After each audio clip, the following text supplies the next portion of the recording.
பாருங்க மக்களே, பிளாஸ்டிக் அரிசி எப்படி கண்டுபிடிக்கிறதுன்னு பாருங்க.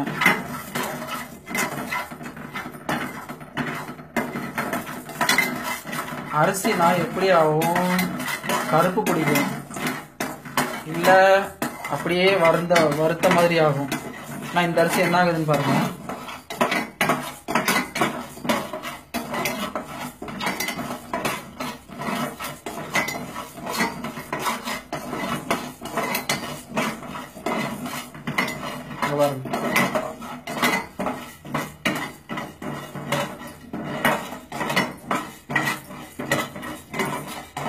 பாத்தீங்களா, எல்லாம் ஒன்னா சேருதா, எல்லாம் உருகிருச்சு, அப்படியே கருங்கருன்னு ஆயிருச்சு.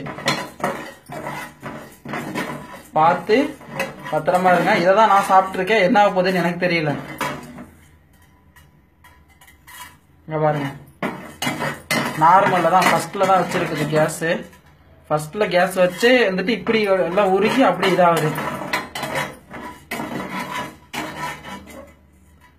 இங்க பாருங்க, அரிசி வந்துட்டு மெல்ட் ஆகுது, அப்படியே மெல்ட் ஆயிருக்காங்க பாருங்க. அந்த ஆப்பைய பாருங்க, இந்த கரண்டியை பார்த்தா தெரியும் உங்களுக்கு. அப்படியே மெல்ட் ஆகுது. அந்த பாத்திரத்தை பாருங்க, அந்த பாத்திரம் என்ன இருக்குதுன்ட்டு பாருங்க. அந்த பாத்திரம் என்ன இருக்குன்னு பாருங்க, அப்படியே மெல்ட் ஆகி எல்லாம் ஒன்னோட ஒண்ணு சேர்ந்துக்குச்சு. கவர்மெண்ட் என்னதான் புடுங்கிட்டு இருக்காங்கன்னு தெரியல. இதெல்லாம் பார்த்து ஒரு முடிவெடுக்க சொல்லுங்க. சீக்கிரம் ஒரு நடவடிக்கை எடுக்கணும் இதுக்கு.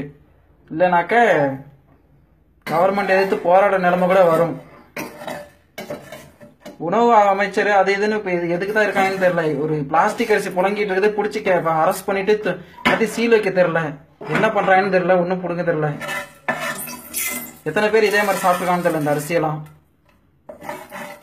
இது போன்ற செய்திகளை உடனுக்குடன் அறிய டாப் நியூஸ் சேனலை சப்ஸ்கிரைப் செய்யுங்கள். நன்றி, வணக்கம்.